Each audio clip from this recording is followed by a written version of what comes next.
Brenner Vale was stacking river slate against the inside wall of his cabin when Gideon Rusk stopped at the doorway and watched in silence. Slate after slate. Heavy, flat, cold. The kind of work a desperate man chose when easier work had already failed. Gideon had buried neighbors, hauled freight through whiteouts, and seen winter strip strong men down to prayer. He looked at the growing wall, then at the two children near the stove.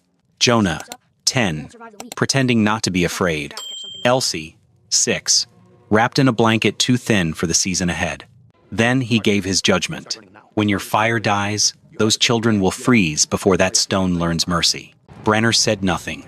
He only set another slab in place and packed clay into the seam with his thumb. He was a widower with 2 young children, less than 2 cords of poor wood, and no good mule left to haul more. The strongest animal he owned had vanished with the one relative who promised to help him through winter. So he was doing what sensible men did not do. He was teaching walls to hold heat. If stories of hard-earned wisdom, frontier grit, and practical survival mean something to you, subscribe and stay with this one. Because 6 weeks after Gideon Rusk spoke those words, the Black Ridge blizzard would erase every road on the prairie. And before it was done, one cabin would answer a question the whole valley had judged already settled. To understand why he kept stacking stone after that warning, it helped to know what had been left to him. 4 months earlier, Brenner Vale came into Red Elk Draw with his wife Clara, their son Jonah, their daughter Elsie, and a wagon that looked fuller than their future was. The cabin waiting there measured 11 by 14 feet. The roof sagged. The chinking had failed in places. Wind could be heard before it was felt, but it was land, walls, and a start. On the frontier, that was often enough to call hope.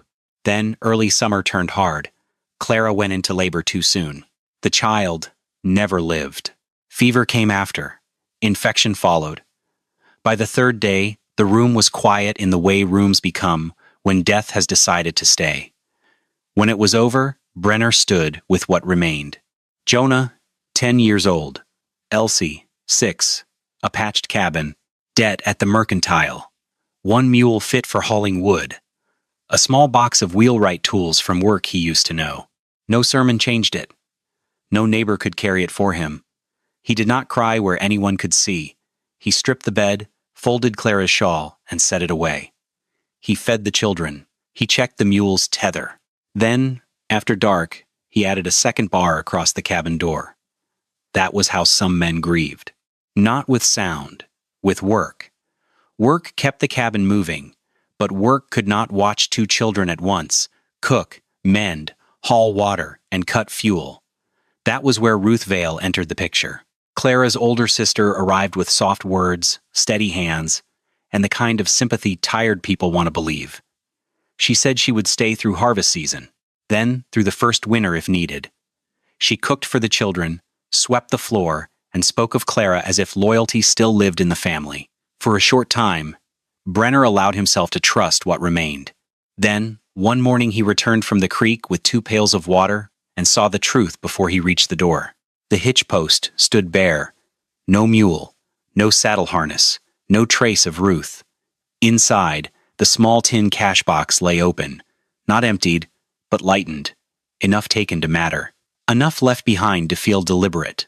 A folded scrap of paper sat on the table. I chose a life that can still be lived. That was all. No apology, no promise to return, no mention of Clara. Jonah read the room before he read the note. Elsie asked where Aunt Ruth had gone, then asked where the mule had gone, then stopped asking. Brenner stepped back outside and stared at the empty post. He knew exactly what had been taken. Without that mule, there would be no timber runs, no hauling green loads home to dry, no winter by the usual methods. Some thefts take money. Others take the path that money would have needed. The loss of the mule did not stay private for long. On the frontier, weakness traveled faster than wagons. A few days later, Gideon Rusk came up the path and asked no permission to judge what he saw.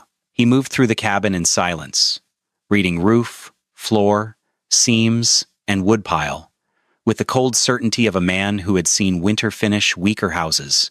He looked up first. Roof draft, heat escaping before it could matter. He looked down next. frost heave gaps along the floorboards, where cold would creep in low and stay there. He pressed a thumb into loose chinking and pulled dust from the seam. Then he walked outside to the woodpile and split one round with Brenner's maul, green cottonwood, heavy with water, slow to burn, poor heat. He came back in and asked the only number that mattered. How much wood? Brenner answered plainly. About 1.6 cords. Gideon nodded once, not in approval. In confirmation, 5 to pass decent winter, 6 to pass it safer. He glanced at the walls. This place eats fuel like a pit. Jonah stood still near the stove. Elsie watched Gideon the way children watch men who speak like judges. Gideon did not raise his voice. Men like him never needed to. Sell the claim to Silas Vane while there's still weather enough to move. Take the children into town. Pride burns fast. Wood burns faster. Brenner said nothing. Gideon rested his knuckles once against the cabin wall, as if measuring the thinness of mercy itself. Then he gave the sentence only experience can speak. Winter isn't weather here, it's selection. Gideon's warning did not turn Brenner stubborn for the sake of pride. It turned him practical. Before a man rejects the old way, he first tries to make it work. So for 3 weeks, Brenner chased fuel by every method poorer men had always known. He dragged deadfall home by hand, one branch at a time, rope biting into his palms. He twisted prairie grass tight and bound it into crude bundles that flared fast and died faster. He walked to the rail siding and gathered fallen coal chips from the dirt where better fortunes had spilled them. He split green cottonwood into smaller sticks and stacked them near the stove, hoping heat might hurry dryness. Jonah went with him when the miles were short enough for a boy. He filled pockets with coal chips and tried not to limp on the walk back. Elsie stayed inside more often now. At night her cough came thin through the dark. The pile beside the cabin rose, but only by inches. Brenner knew how to read volume the way other men read scripture. He measured armloads, weight, burn time, waste. At the end of the 3rd week, he stood over everything he had gathered. Then he did the math again. The answer had not changed. Some labors fail honestly. They give all they can, and still come up short. The arithmetic did not break him. It cornered him. And cornered men sometimes notice what comfortable men ignore. One bitter night, Brenner set a flat piece of river slate across the kettle lid because the handle had loosened and would not sit right. It was a small, ugly fix. The kind poor houses lived on. An hour later, the fire had dropped to a red bed of coals. The iron stove was already losing itself to the cold. Its sides cooled fast. The room changed with it. Air that had felt livable a short while earlier now bit at the nose and ears. Elsie coughed in her sleep. Jonah turned beneath a blanket and pulled it tighter. Brenner lifted the kettle aside and reached for the slate. He expected cold.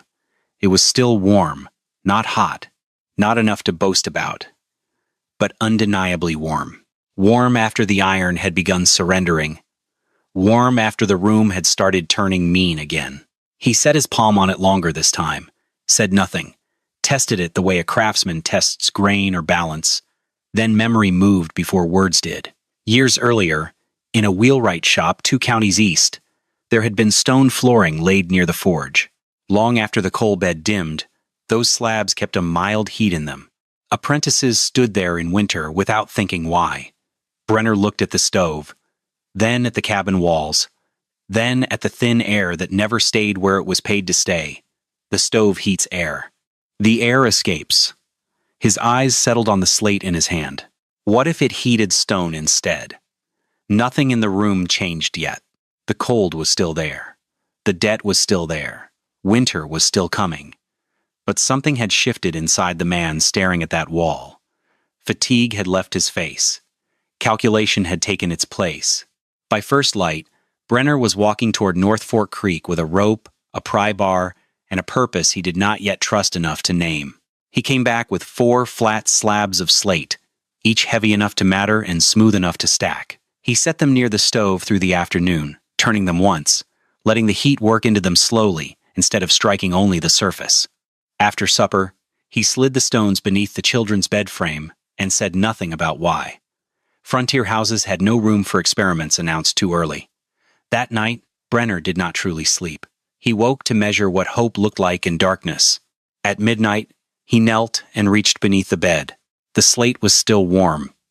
Near 2 o'clock, he checked again. Cooler now, but losing heat slowly, like a man who refuses to quit all at once. At dawn, he touched them a third time. No warmth worth bragging on. Yet not dead cold either. Not the hard, punishing chill bare floorboards gave back before morning. He stood and listened. No coughing from Elsie. No restless turning from Jonah. Just the deep, even breathing of children who had slept through the night for the first time in weeks. Brenner looked at the bed, then at the stove, then at the empty walls around him. The idea was no longer only an idea. Once a man begins changing a house, neighbors begin asking why. When the changes involve hauling stone instead of wood, they ask sooner. Marakit, the nearest neighbor, came over near sundown carrying a jar of saved drippings and the blunt honesty that made her useful. She had raised children through 3 hard winters and trusted no idea that could not survive a cold floor and an empty shelf. She stood inside the cabin while Brenner showed her the marks he had made in charcoal. Slate along the north wall. More stone wrapped around the stove corner where heat struck first. A low bench built thick with mass so Jonah and Elsie could sleep where warmth lasted longest. Mara listened without interrupting. Then she began dismantling the plan the way practical people do piece by piece. Cold stone steals heat first, she said. You know that. Brenner nodded. He did. You line these walls, this room gets smaller. Smaller room means tighter misery if you're wrong. He nodded again. She tapped the stove with one finger. And if you don't keep enough fire in this iron box to charge all that stone, you won't have a warm cabin. You'll have an ice house you built yourself. The children were quiet enough to hear every word. Jonah looked at the floor. Elsie held her blanket at the chin. Brenner did not defend the plan with speeches. He looked around the room exactly as it was. Thin walls, poor wood, cold already waiting its turn. I am already living in the losing version. Mara had no quick answer for that. She stood there a long moment, measuring the truth of it against everything she knew. At the door, she set down the jar of drippings. If you collapse out by the creek, she said, I'll come check on the children. Then she went home, leaving doubt behind her and something close to respect beside it. Practical doubt was one kind of pressure. Profit was another. It arrived 2 days later in a polished wagon with clean wheels and a man who dressed as if mud belonged to other people. Silas Vane stepped down smiling before he reached the door. He was known for helping families in hard positions, which was frontier language for buying what trouble had weakened. His coat was brushed. His boots were dry. Even his sympathy looked recently polished. He admired nothing in the cabin, yet insulted nothing directly.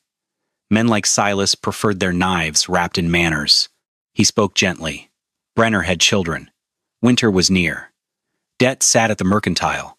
Town had rooms to rent, odd work to be found, schools when weather allowed. There was no shame in beginning again. Then he named the price. $38 for the claim. Enough to clear what was owed. Enough to move while roads still held. Enough, he implied, for a sensible man to accept. His eyes drifted to the growing pile of slate outside the wall. He chuckled softly. Rocks are honest things, he said. They stay cold, Brenner answered with one word. No. Silas did not bristle. Predators rarely waste emotion on first refusals. He buttoned his gloves instead. I'll come again when the first wind turns, he said. By then the offer will be smaller. Need usually does that. He climbed back into the wagon and drove off at an easy pace. Certain time worked for him. Brenner said nothing after the wheels faded. He looped rope through the nose of the crude sled he had built from planks and scrap iron, leaned into the pull, and started for North Fork Creek. When he passed the last place where the wagon tracks still showed, he did not look back. Silas believed need would grow stronger with time. What he did not understand was that some men grow harder at the same rate. Brenner entered the heaviest season of labor he had ever known. Each morning began before light. He stirred the stove back to life, warmed what little breakfast there was, and made sure the children had heat before he took any for himself. Then he dragged the empty sled 2 miles to North Fork Creek, empty going out, punishing coming back. There he learned quickly that stone had its own lies. Black slabs were not always the best. Smooth faces meant little. Weight mattered. Density mattered. A sharp ring under iron meant more than appearance ever would. He loaded what deserved the pull, and left what only looked useful. Then he leaned into the rope, and hauled it home through shoulder-high wind. Days turned his hands from torn skin to hard knots. His shoulders swelled. His back stiffened, until standing straight became morning work of its own. Slowly, the cabin changed. The north wall rose to knee-height in slate. The stove corner thickened to twice its former mass. A low bench began taking shape beside the warm side of the room. Each week, that stove corner held heat a little longer after the fire dropped. Brenner noticed and said nothing. Jonah began slipping smaller stones onto the sled when he thought his father would not see. The first time, Brenner took them off and carried them back. The second time, he let them stay. Some boys become useful all at once, others by ounces. The wall was rising, but instinct alone can only carry a man so far. Craft must meet it somewhere. One gray morning in early November, Brenner was kneeling at North Fork Creek, sorting slate into 2 piles, when a woman's voice sounded behind him. "You're carrying the pretty ones." He turned and saw Sarah Thorne, an older widow from the far end of Red Elk Draw, known for keeping a stove alive on less fuel than seemed possible. She was old in the hard frontier way, lean, weather-cut, and upright by force of will more than comfort. Her eyes missed little and forgave less. She did not ask permission to judge the piles. She nudged one slab with her boot. Color means nothing. She lifted another with both hands, then handed it to him. Weight means something. She tapped a third with the butt of a hammer.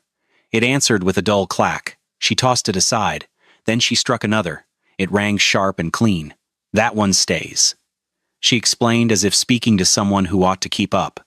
Soft slate cracks when heat and cold take turns at it. Dense stone stores longer, breaks slower, earns the trouble of hauling. Brenner listened without defending the loads he had already dragged home. Sarah followed him back to the cabin and walked the room in silence. She studied the north wall, the stove corner, the half-built bench, the careless gaps where clay had not reached deep enough. At last, she faced him. The principle is sound. Her eyes moved across the crooked courses and uneven bearing lines. The workmanship is desperate.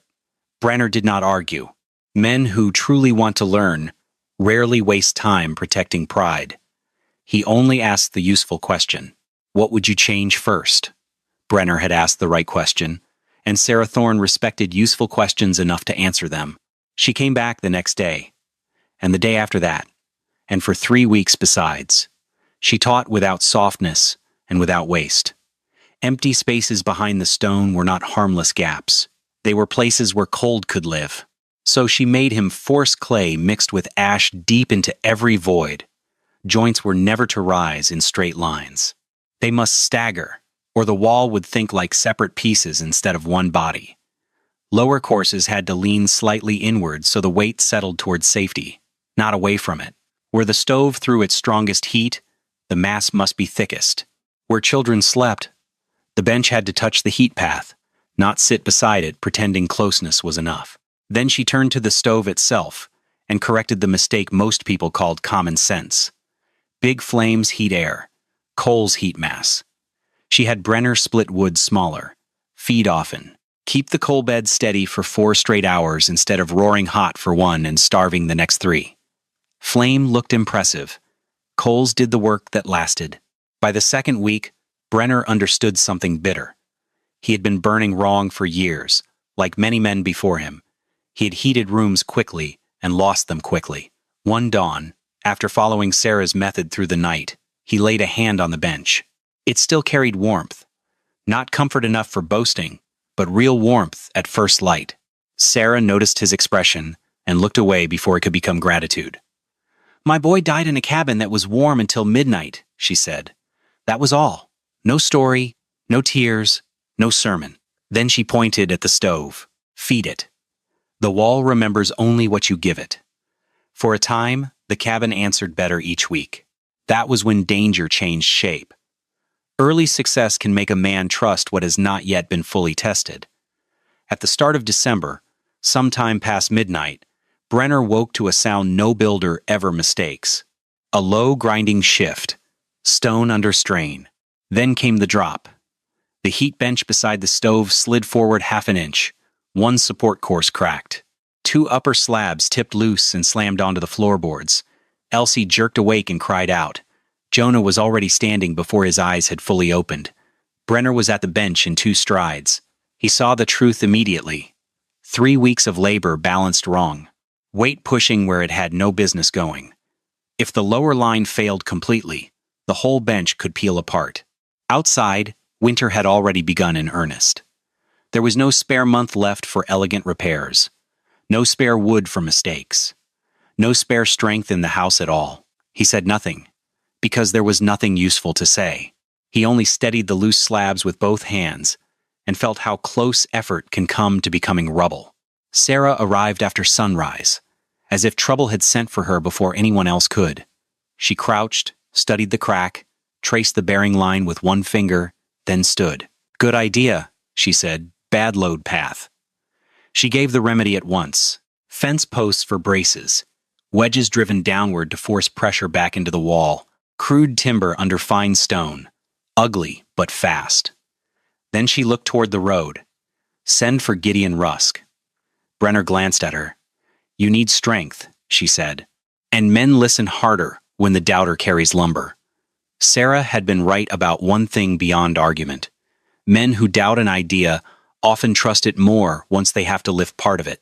Gideon Rusk arrived the next afternoon with a wagon loaded, not with compliments, but with lumber no one else wanted. Old fence posts, wagon tongues split at the ends, warped beams weathered silver by years outdoors. Useful wood, if a man cared more for strength than appearances. He climbed down, set the brake, and began unloading without offering apology or commentary. Brenner took the far end of the first beam. That was greeting enough between them. Together they carried the timber inside. Gideon stopped once and looked around the cabin. The slate walls now rose nearly to shoulder height along the north side. The stove corner stood thick and deliberate. Even half broken, the bench showed intention. "I did not think you'd still be here," he said. Brenner shifted his grip on the beam. Neither did the wind. Something close to approval passed through Gideon's face and disappeared before it could settle. He checked Sarah's brace plan, drove wedges with the back of a maul, and helped force the bench tight against the load it had tried to escape. Crude supports. Solid result. By dusk, the structure held firmer than before. When he was ready to leave, Gideon rested one hand on the rebuilt bench and tested its steadiness. Then he looked at Brenner, not as a fool, not yet as an equal, but no longer as a dead man walking. "After the first real blizzard," he said, "I'll come see what truth looks like." After Gideon left, the work no longer felt like improvisation. It felt like design. By the middle of December, Brenner's cabin had stopped being a patched shelter and become a system with rules of its own. The stove corner carried the thickest slate, where radiant heat struck hardest. The north wall rose nearly to a grown man's shoulder, guarding the side winter favored most. The children's bench stood rebuilt and braced with rough fence post timber. Part of the east wall, once the first place to frost white, now wore thinner stone backed with clay and ash. Deep seams had been packed tight enough that the mass behaved less like stacked slabs and more like one body. Brenner no longer burned fire merely to see flame. He fired early, held steady coals by noon, deepened the charge through late afternoon, and banked the stove with discipline at night. The room had grown smaller by nearly a third, yet what remained no longer betrayed him so quickly. Mornings were still cold, but not knife cold. Jonah no longer camped against the stove from sundown onward. Elsie woke with less damp chill in her blankets. The bench often held warmth longer than the iron stove, once the flames fell low. Even the north corner had stopped feeling like a place built for suffering. Sarah Thorne came once more before Christmas. She walked the room slowly, laying a hand on stone the way other people read books. "The stone is ready," she said. "That does not mean you are safe. It means the house will now answer the way it was built to answer. Then she gave the harder warning. Stone was not fuel. Stone was not mercy. Stone only kept what discipline gave it. Christmas passed without presents. Flour stretched thinner. Lamp oil was counted by spoon. Wood by armful. The children slept on the bench because tomorrow's warmth stayed there longest. Brenner asked no grand questions anymore. Only one remained. When the real storm came, would the walls still be giving after the fire could not? January began with a kindness too neat to trust. The sun showed itself. Old snow softened at the edge of the porch. Jonah asked if there might be time that afternoon to split the thinner sticks outside. Brenner did not believe in weather that smiled for no reason, but even he did not see how fast the blow would fall. Near noon, the wind changed direction. Light thinned. Distance outside the door seemed to shorten, as if something unseen were dragging the horizon closer. By early afternoon, the cold began to drop. Not slowly, not evenly. It came like a giant door had opened somewhere beyond Black Ridge. Within hours, the temperature fell 62 degrees. Snow no longer drifted down. It moved sideways. The prairie disappeared. Every shape beyond the window was erased. Brenner shifted the cabin into siege work at once. Blankets over the largest seams. Rags driven into frame cracks. The children's bedding pulled tight against the heat bench. Reserve wood stacked within arm's reach. Smaller split sticks fed often, not in bursts, to keep the coal bed steady. He did not burn hotter from panic. He remembered Sarah Thorne. The wall does not care about panic. It cares about hours.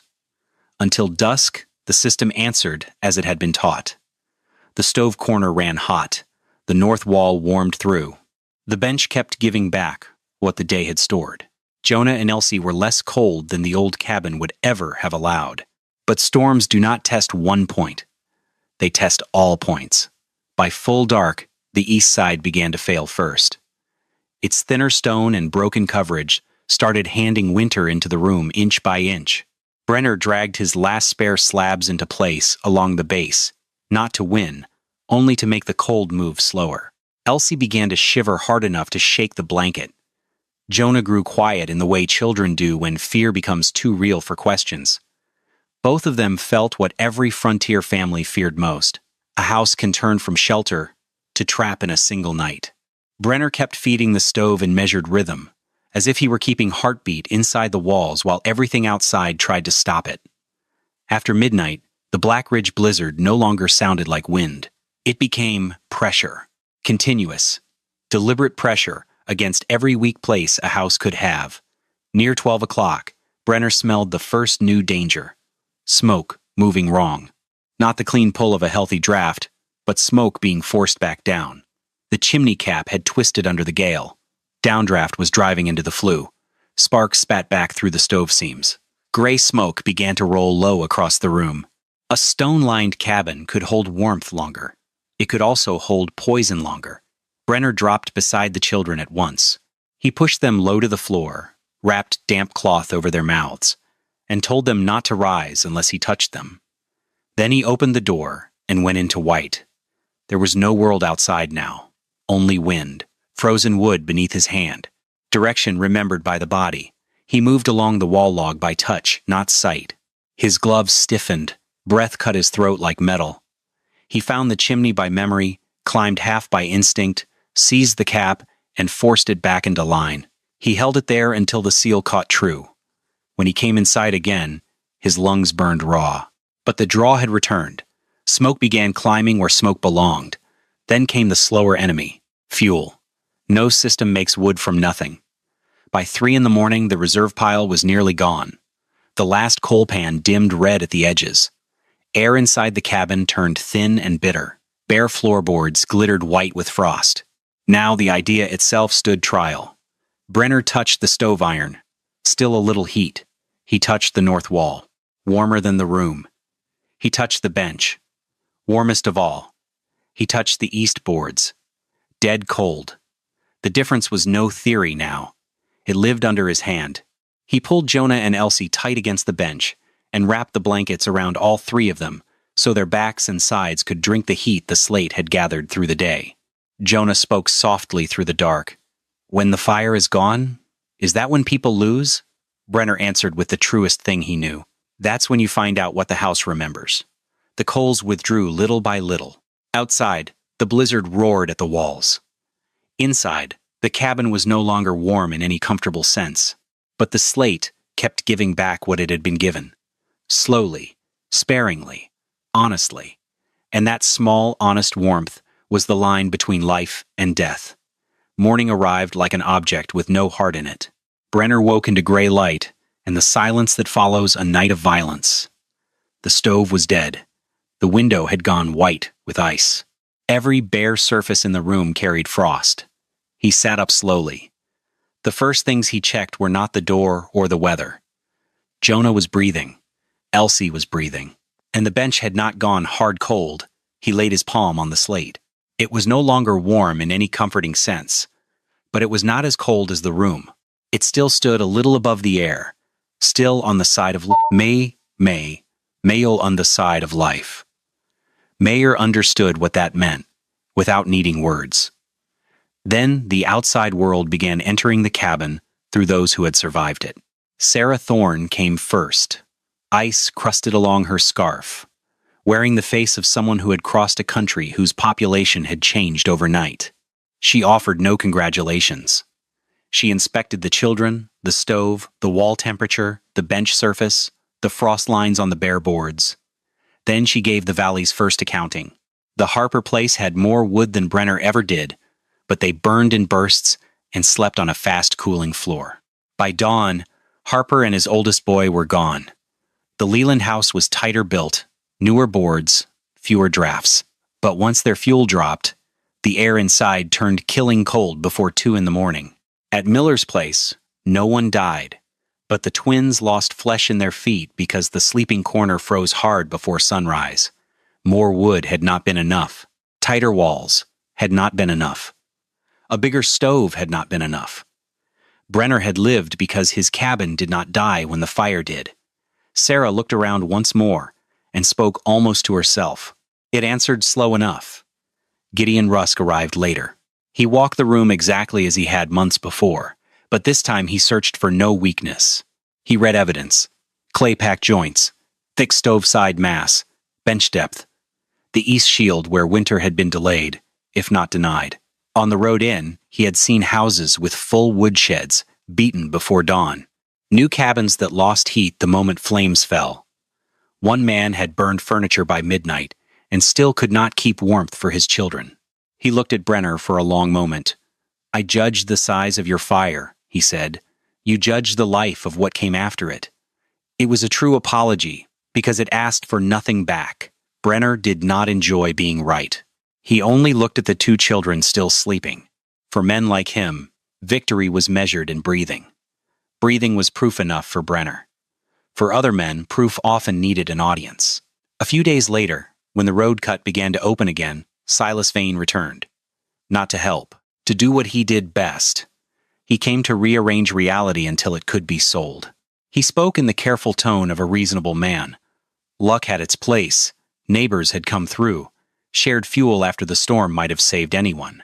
Stone walls made a fine story, but stories were not proof. It was a shrewd frontier move.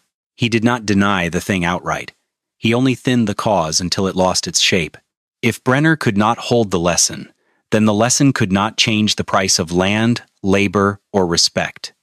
But this time, Brenner was not standing alone inside doubt. Gideon was there. Sarah was there. Mara Kitt was there. And beside her stood Elias Kitt, her broad-shouldered husband, a fence builder who trusted only what he could lift, measure, or watch survive winter. They heard every word. And once witnesses hold the same truth, a smooth lie has less room to walk. Gideon answered first. Harper had more wood. Leland had tighter walls. Miller had more room and better boards. None of it mattered once the heat vanished too fast. Sarah added the sharper correction. Stone alone had not saved Brenner. Correct mass had, correct firing had, correct placement had. The difference was not luck. It was method. Silas found no opening after that. He was not shouted down. He was simply left with no place to stand. He went away without drama, but he went away stripped of the right to call Brenner foolish again. Then the valley began to learn. Elias Kitt was the first man to drag a sled to North Fork for slate instead of firewood. Others followed. Child benches appeared beside stove walls. North corners thickened with riverstone. Sleeping alcoves became heat pockets. Clay and ash sat in buckets beside more than one stove. Brenner never lectured. He taught with his hands. Pick the dense ones. Listen for the ring. Do not line up the joints. Make the weight fall inward. Do not burn for flame. Burn for hours. Mara Kitt, who had once called it an ice house waiting to happen, now told mothers to put their children where the mass stayed warm longest. Jonah learned how to strike slate and hear the difference. Elsie called the bench the wall bed. Brenner took no payment for any of it, not because he wished to look noble, but because that knowledge had already been paid for in split hands, a broken back, the fear of losing his children, and one night when the fire nearly left before morning did. On the frontier, many people believed survival belonged to the family with the biggest woodpile. Brenner Vale learned something harder and costlier than that. Warmth that dies fast is only delay. Warmth that lingers becomes a second chance. And after that winter, Red Elk Draw did not only count wood anymore. It began counting walls that remembered heat. Do you think Brenner Vale was brave, desperate, or simply smarter than everyone who laughed at those stone walls?